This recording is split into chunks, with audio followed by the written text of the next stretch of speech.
Kita harus siap apapun yang menjadi tantangan politik di 2024. Tapi kita semua harus bersabar karena masih panjang dan kita lihat perkembangan secara baik-baik nanti apa yang paling tepat kita akan muncul di sana. Menurut Caimin, yang terpenting saat ini bagaimana bisa menaikkan elektabilitasnya dengan selalu menyapa masyarakat di berbagai daerah.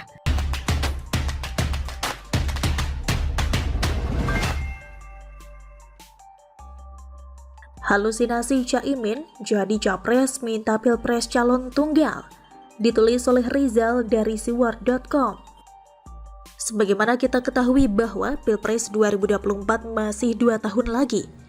Walau masih berjalan 2 tahun lagi, saat ini sudah banyak pihak yang membicarakan, membuat koalisi dan bahkan sudah ada yang berani mencalonkan jadi presiden. Siapa dia? Orang yang berani mencalonkan diri menjadi capres?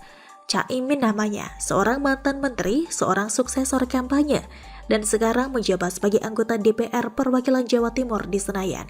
Dia juga saat ini menjadi Ketua Umum PKB. Dari kebanyakan parpol lain yang masih kucing-kucingan dengan nama capres, hanya seorang Caimin yang berani mendeklarasikan dirinya dulu kepada publik atau di hadapan pendukungnya. Caimin adalah inisiator pertama yang lebih dahulu melewati batas norma untuk sebuah etika pejabat publik yang sempat terafiliasi dengan Presiden Jokowi. Memang sedikit lucu arogansi orang. Biasanya dalam norma masyarakat, tidak ada teman atau kerabat mengaku kaya, berarti mereka tidak kaya. Jika ada teman atau kerabat mengaku kaya, berarti mereka tidak kaya. Ada yang mengaku pintar padahal mereka tidak pintar. Ada yang mendeklarasikan dirinya kuat layaknya preman, sejatinya dia juga adalah orang lemah. Sejatinya dia juga adalah orang terlemah. Tipe-tipe orang seperti itu biasanya lebih dahulu menunjukkan taring lebih dari segalanya. Padahal mereka bukan apa-apa. Mereka menciptakan situasi kehaluan untuk memanipulasi lawan agar takut, agar tunduk, agar patuh, atau beragam motif dengan upaya melemahkan target yang dituju dan meninggikan karakter lain yang mengklaim sesuatu. Ciri-ciri di atas terpampang jelas di jidat tokoh satu ini. Kesombongannya sudah ada sejak lama. Merasa tidak butuh suara NU, merasa punya pengikut setia sendiri. Menjadi lintah di penguasa yang berdiri sebagai suksesor mereka agar terciprat situasi yang menguntungkan. Intinya, dia terus berusaha kuat. Dia terus berusaha membrandingkan bahwa dia kuat. Dia tinggi derajatnya. Dia banyak pengikutnya. Dia banyak pemilihnya. Dan dialah sosok yang tepat menjadi presiden satu-satunya. Itulah mengapa dia berharap dalam sebuah pernyataan yang ia lontarkan baru-baru ini dengan dalih mencegah polarisasi Pilpres 2019 silam. Imin berkata Pilpres dengan 2 pasangan calon selama ini terbukti menimbulkan perpecahan di masyarakat. Menurutnya, Pilpres sebaiknya diikuti 3 atau 1 pasangan calon. Kalau tidak bisa 3 calon, jangan 2 calon, mending calon tunggal. Kata Imin dalam program Ngabuburit bersama tokoh. Memang kekhawatiran polarisasi di masyarakat bisa saja menebal jika Pilpres 2024 kembali diikuti 2 pasangan calon. Memang benar dampak persaingan Prabowo dengan Jokowi di 2 Pilpres terakhir masih membekas. Tapi bukan berarti itu tidak bagus, bukan? Di luar negeri saja tidak ada calon tunggal, perbedaan wajar terjadi. Ibarat 2 sisi koin, mereka tentu sama. Mereka tentu tak sama, kenapa harus disamakan? Ada tangan kanan dan ada tangan kiri. Kenapa mereka harus disamakan walau jenis mereka sama-sama tangan, tapi bentuk tulangnya berbeda, bukan? Ada hitam dan putih, mereka tidak bisa sama. Ada baik dan buruk, mereka juga tidak bisa sama. Perbedaan memunculkan keseimbangan, pro dan kontra menciptakan keharmonisan hubungan. Perbedaan itu dibutuhkan agar terus terkontrol dan tidak kelewat batas dari yang ditentukan. Bahkan jika presidennya memang tunggal seperti Soeharto dulu, itu juga menimbulkan perbedaan nyata karena ada satu yang diuntungkan dengan kuasanya. Juga ada penderitaan dan rasa sakit di masyarakat sehingga banyak menimbulkan perpecahan. Mereka tentu menjadi kubu yang kontra dengan Soeharto, bukan? Itulah mengapa kepemimpinan presiden tidak bisa dibuat menjadi satu pihak. Lebih baik rakyat terbelah ideologi ketimbang rakyat tersiksa akibat nafsu kepuasan satu pihak. Lucunya, Caimin sama seperti Ratna ingin mengembalikan ke dahulu Pilpres tunggal tanpa lawan. Mungkin harapannya kalau dia bisa mengklaim dirinya hebat dan berkuasa, dia bisa jadi satu-satunya calon tunggal tanpa lawan. Sehingga mungkin halusinasinya terlalu tinggi, berani menjadi presiden satu-satunya di tanah air ini. Sayangnya itu memang cuma mimpinya dia, mimpi serta harapan, dan cara berpolitiknya dia di hadapan publik, karena cuma itu yang bisa jadi nilai jual Caimin di hadapan publik.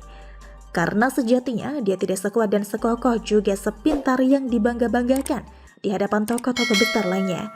Begitulah kura-kura. Bagaimana menurut Anda?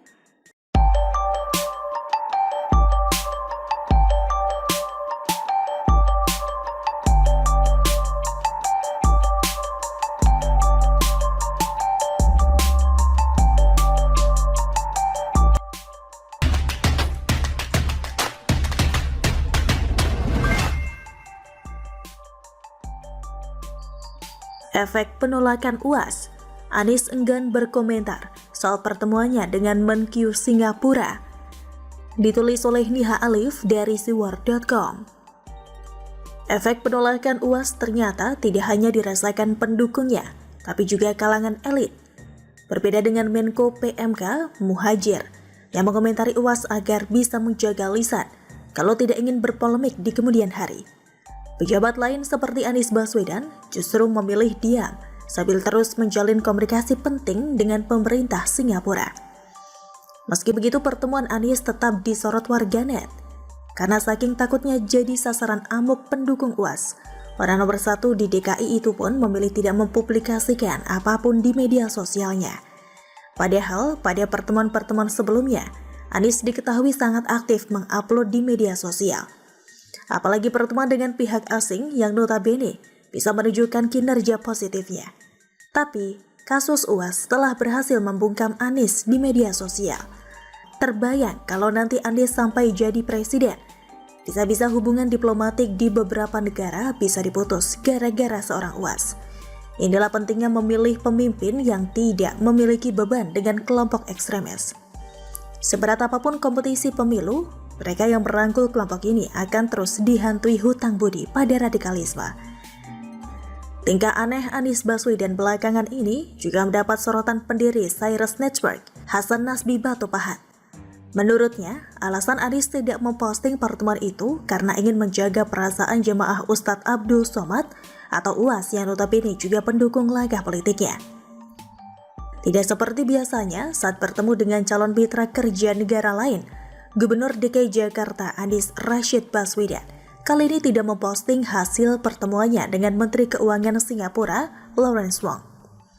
Demi menjaga perasaan umat dan UAS di Indonesia, maka Mas Anies memutuskan gak nge-tweet pertemuan ini dan gak mereplay tweet dari Pak Menteri Lawrence. Kata Hasan Nasbi di akun Twitter pribadinya @datwakrajuange, Minggu 22 Mei 2022. Pun demikian, ia menilai jika pertemuan yang dilakukan antara Anies dan Lawrence sangat baik. Bahkan senyum dan tertawa keduanya sangat natural. Artinya Anies sangat happy dengan pertemuan itu. Walaupun demi kepentingan politik pribadi, ia